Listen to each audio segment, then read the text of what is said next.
Bapak Ibu, saudara sekalian yang dikasihi oleh Tuhan Yesus Kristus, selamat pagi, Shalom. Kita bersyukur sampai saat ini kita masih diberikan oleh Tuhan nafas kehidupan, kekuatan dan kesehatan. Mari sejenak kita meluangkan waktu untuk merenungkan bagian firman Tuhan, sebagaimana yang telah ditetapkan di dalam Almanak Nas Gereja Kalimantan Pengelis untuk kita pada hari ini Jumat 4 November 2022 yang terdapat dalam kitab Kisah Para Rasul pasal 24 ayat 10 hingga ayat yang ke-23. Sebelumnya mari kita berdoa. Ya Bapa yang Maha Kuasa, Allah yang bertahta di dalam kerajaan surga yang kami panggil, kami kenal di dalam Yesus Kristus.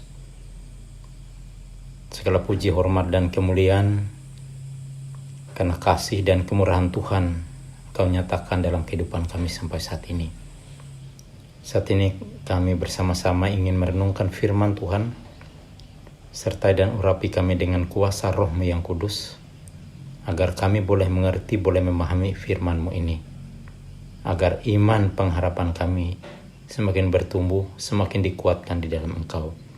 Oleh Yesus Kristus Tuhan dan Juru Selamat kami berdoa. Amin. Kitab Kisah Para Rasul pasal 24 ayat 10 hingga ayat yang ke-23 berbunyi demikian. Dengan judul Paulus di hadapan Felix. Lalu wali negeri itu memberi isyarat kepada Paulus bahwa ia boleh berbicara. Maka berkatalah Paulus, "Aku tahu bahwa sudah bertahun-tahun lamanya engkau menjadi hakim atas bangsa ini. Karena itu, tanpa ragu-ragu aku membela perkaraku ini di hadapanmu. Engkau dapat memastikan bahwa tidak lebih dari 12 hari yang lalu aku datang ke Yerusalem untuk beribadah. Dan tidak pernah orang mendapati aku sedang bertengkar dengan seseorang atau mengadakan huru-hara, baik di dalam bait Allah maupun di dalam rumah ibadat atau di tempat lain di kota. Dan mereka tidak dapat membuktikan kepadamu apa yang sekarang dituduhkan mereka kepada diriku. Tetapi aku mengakui kepadamu bahwa aku berbakti kepada Allah nenek moyang kami dengan menganut jalan Tuhan, yaitu jalan yang mereka sebut sekte. Aku percaya kepada segala sesuatu yang ada tertulis dalam hukum Taurat dan dalam kitab nabi-nabi. Aku menaruh pengharapan kepada Allah, sama seperti mereka juga, bahwa akan ada kebangkitan semua orang mati, baik orang-orang yang benar maupun orang-orang yang tidak benar. Sebab itu aku senantiasa berusaha untuk hidup dengan hati nurani yang murni di hadapan Allah dan manusia. Dan setelah beberapa tahun lamanya, aku datang kembali ke Yerusalem untuk membawa pemberian bagi bangsaku dan untuk mempersembahkan persembahan-persembahan.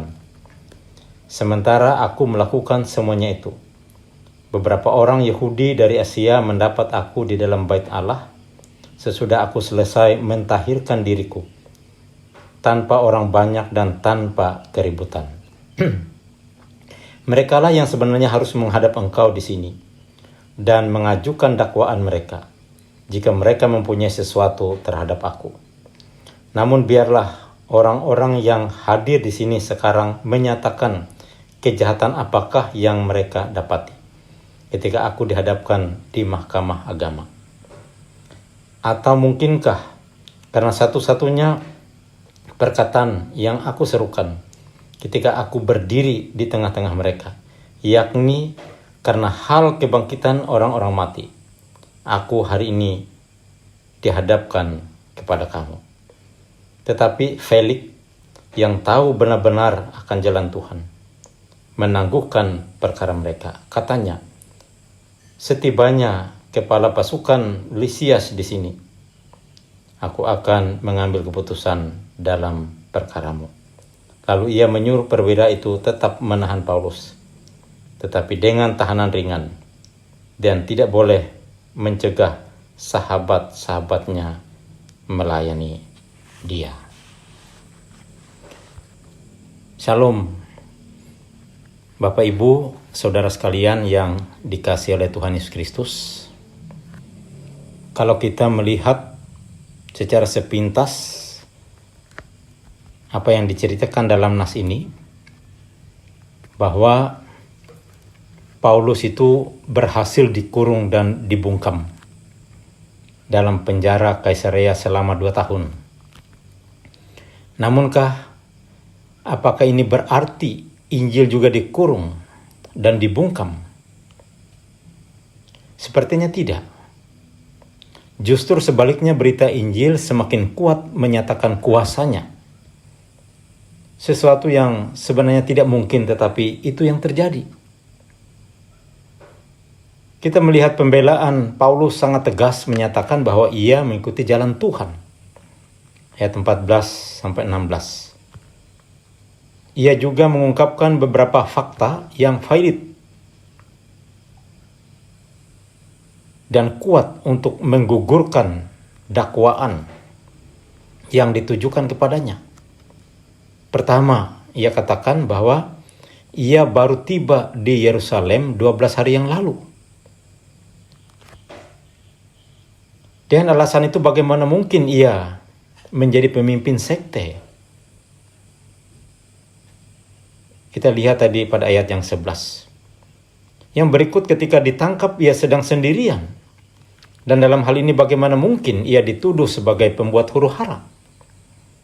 Ayat 12 dan ayat 18. Kemudian berikutnya, alasan ia ke Yerusalem adalah untuk beribadah dan membawa persembahan.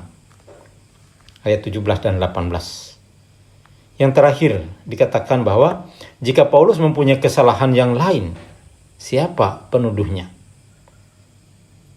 Nah, Bapak Ibu Saudara sekalian, rupanya Felix menangguhkan perkara ini dan alasan menunggu saksi lain.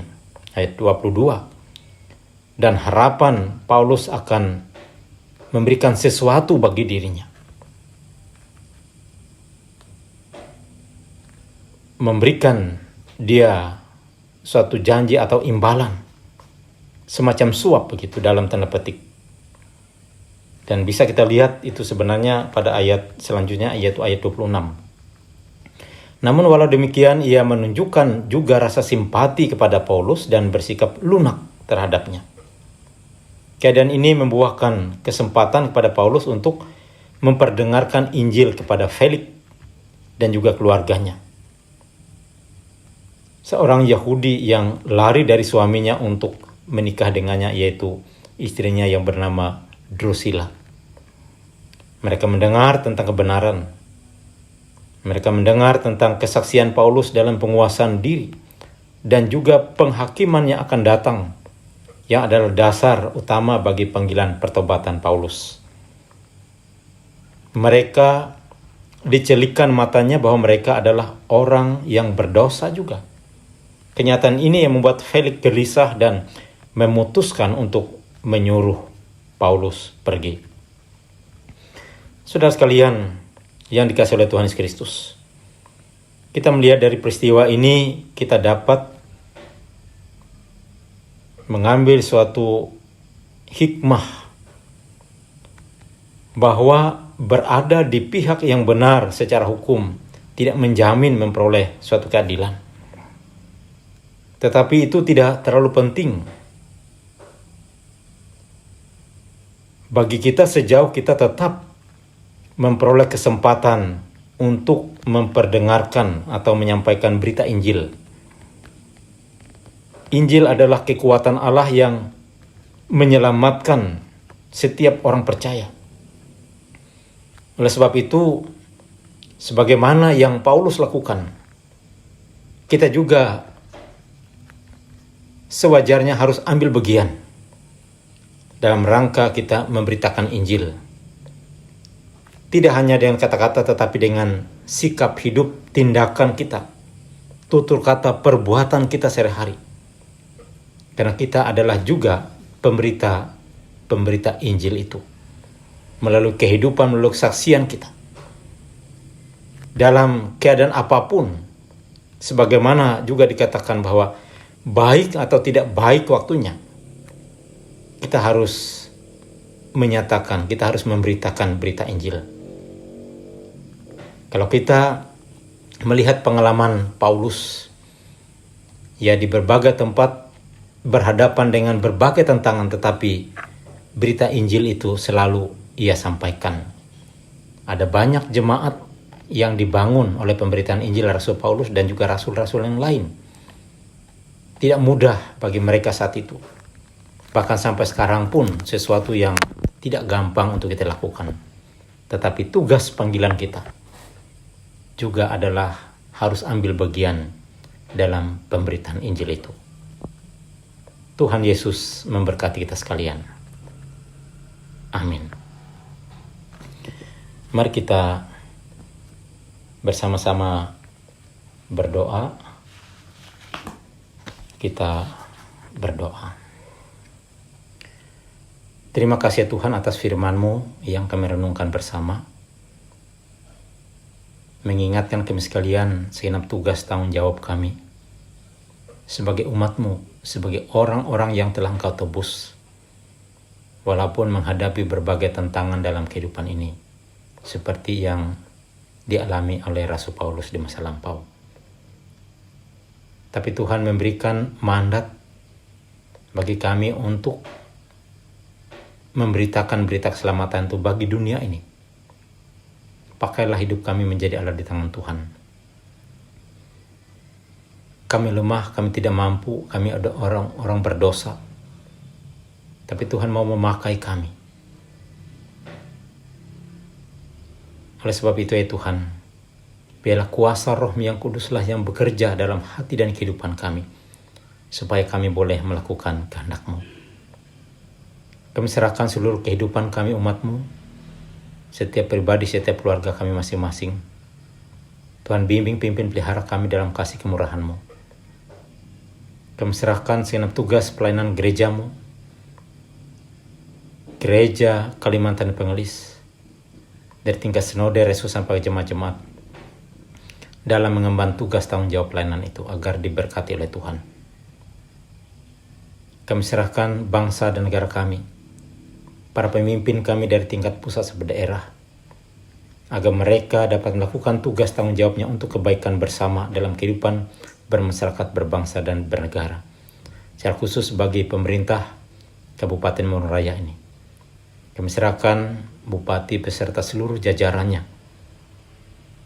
Tuhan sertai mereka dalam melakukan tugas tanggung jawabnya untuk kebaikan bersama dalam kehidupan bermasyarakat, berbangsa, dan bernegara, khususnya di daerah Kabupaten Morong Raya ini. Tuhan, kami juga menyerahkan seluruh masyarakat Kabupaten Morong Raya ini. Biarlah kami boleh hidup rukun, harmonis satu dengan yang lain, secara tertib dalam kehidupan kami di tengah-tengah masyarakat. Jauhkan kami dari kekacauan, jauhkan kami dari berbagai bencana alam yang terjadi. Biarlah kami boleh hidup dan menjalani kehidupan kami dengan baik atas pimpinan penyertaan Tuhan. Kami juga menyerahkan secara khusus berbagai tugas pelayanan kami, khususnya di Jemaat GKE Eklesia yang terdiri dari Gereja Eklesia dan Gereja Kopio Purcahu. Tuhan menyertai memberkati majelis jemaat, para pelayan-Mu yaitu pendeta, penuntut, dan diakun, dan semua orang yang terlibat dalam tugas pelayanannya, agar disertai dan diberkati oleh Tuhan, agar jemaat-Mu boleh bersaksi dalam kehidupannya sehari-hari di tengah-tengah masyarakat. Pakailah hidup kami sekalian untuk melakukan kehendak-Mu. Kami serahkan segenap tugas tanggung jawab pelayanan kami selanjutnya ke dalam tangan pengasihan Tuhan. Berikan kami kekuatan, kesehatan, dan hikmat untuk menjalani hidup ini dengan baik atas pimpinan penyertaan dari Tuhan. Terima kasih Bapa, ini doa kami. yang kami panjatkan dalam nama Tuhan Yesus Kristus Juru Selamat kami yang mengajarkan kami berdoa. Bapa kami yang di sorga, dikuduskanlah namamu, datanglah kerajaanmu, jadilah kehendakmu di bumi seperti di sorga. Berilah kami pada hari ini makanan kami yang secukupnya, dan ampunilah kami akan kesalahan kami, seperti kami juga mengampuni orang yang bersalah kepada kami. Dan janganlah membawa kami ke dalam pencobaan, tapi lepaskanlah kami daripada yang jahat, karena Engkaulah yang punya kerajaan dan kuasa dan kemuliaan sampai selama-lamanya. Amin. Tuhan memberkati engkau dan melindungi engkau. Tuhan menyinari engkau dengan wajah-Nya dan memberi engkau kasih karunia. Tuhan menghadapkan wajah-Nya kepadamu dan memberi engkau damai sejahtera. Amin.